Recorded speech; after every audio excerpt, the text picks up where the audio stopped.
Hi.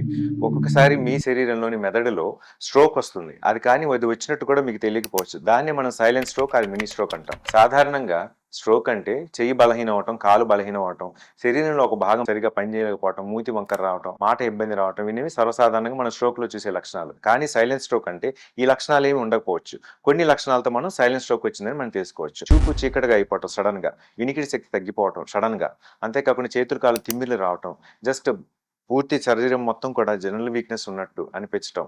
మాట అప్పుడప్పుడు నంగిగా వచ్చి మళ్ళీ క్లారిటీ మళ్ళీ తిరిగి రావటం. ఇటువంటి కంటిన్యూయస్‌గా కళ్ళు తిరుగుతూ ఉండటం. ఇలాంటివన్నీ కూడా మినీ స్ట్రోక్ సింప్టమ్స్. ఈ మినీ స్ట్రోక్‌లో ఇంకొక లక్షణం ఏంటంటే యూరినరీ ప్రాబ్లమ్. అంటే యూరిన్ విపరీతంగా వెళ్ళటం గాని, ఎక్కువ సార్లు వెళ్ళటం కానీ, లేదా యూరిన్ రావటం ఆగిపోవటం గాని ఇలాంటివి కూడా జరగొచ్చు. ఇప్పుడు ఇందాక చెప్పిన లక్షణాలన్నీ అన్నీ కంటిన్యూ అవ్వచ్చు. లేతే వచ్చి మళ్ళీ వెంటనే తగ్గిపోవచ్చు. కానీ వచ్చి తగ్గిపోయినా కూడా మనం అశ్రద్ధ చేయకూడదు. ఎందుకంటే మనం చేసే అశ్రద్ధే తర్వాత వచ్చే మేజర్ స్ట్రోక్‌కి కారణమవుతుంది.